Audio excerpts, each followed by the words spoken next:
Good morning. Welcome to another episode of Eye Openers, the monthly video blog for North Shore Eye Health and Wellness. This month's Eye Openers and next month, I'm going to be talking about a topic that patients are asking me a lot about lately, and something that I try to have a discussion with every patient on, and that's digital eye health. The exposure that we have to digital devices is really through the roof. You think about from when we get up in the morning to when we go to bed at night, every point of our day we have touch points with computers or iPads or tablets, mobile devices. We're constantly using these digital devices, and that goes for adults and children as well. Our exposure time is at least 6 hours plus a day, and it gets to the point where we're not even really thinking about the fact that we're using these devices because they're constantly on and we're always using them. Well, a lot of times patients will ask me, is this hurting my eye? Is this damaging my visual system? And is there something that I can do to help this out?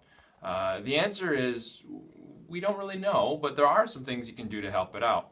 Certainly, we do know that ultraviolet light causes damage to our eye. We know it causes damage to the skin, but in particular with the eye, ultraviolet light impacts the lens and it impacts the retinal tissue. Causing and being a key factor in the development of cataracts as well as macular degeneration. For digital devices, they don't emit ultraviolet light, but what they do spit off is high energy visible light, or what we commonly call blue light. It's interesting, the visible spectrum, you can think of that as the colors of the rainbow. Roy G. Biv, if you will, red, orange, yellow, green, blue, indigo, and violet.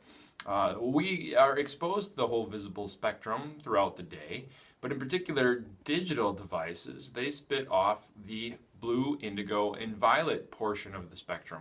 And that's because they have backlit LED light sources.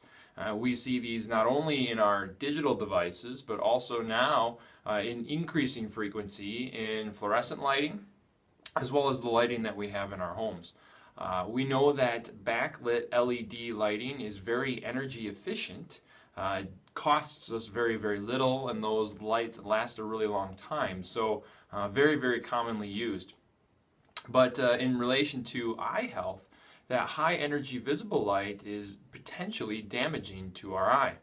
Number one, we know that high energy visible light, blue light, increases scatter and haze in our visual system. When it comes into the eye, it goes through a process called chromatic aberration. You don't really need to know a whole lot about that, but basically the endpoint is it creates a blurred image on the retina, and our eyes have to work to make that image clear. Over time, this can cause headaches, this can cause eye strain, and really it can lead to fatigue. The longer we work on computers, the more fatigued our eyes feel. The other thing that this blue light can cause is certainly impacts on our sleep cycle. We know that blue light inhibits or blocks the release of melatonin. Melatonin is something that makes us go to sleep at night. So if we're reading on a tablet device before we go to bed, that can impact our quality of sleep or how quickly we do fall asleep. So I always tell patients to make sure to stop digital device use at least an hour before bed. Finally, and the growing concern, of course, is the amount of exposure we have to these devices. What's the long-term impact of high-energy visible light? This light is right next to ultraviolet light on the electromagnetic spectrum, and we know that it has higher energy. Is this higher energy going to lead to the development of cataracts earlier? Is it perhaps increasing our risk for macular degeneration? And right now, it's too early in the game for us to know. But we do know that there are some large studies taking place that are looking at the impact of this high energy visible light. And we as eye doctors now are starting to make some specific recommendations to our patients to help protect their eyes and their visual system.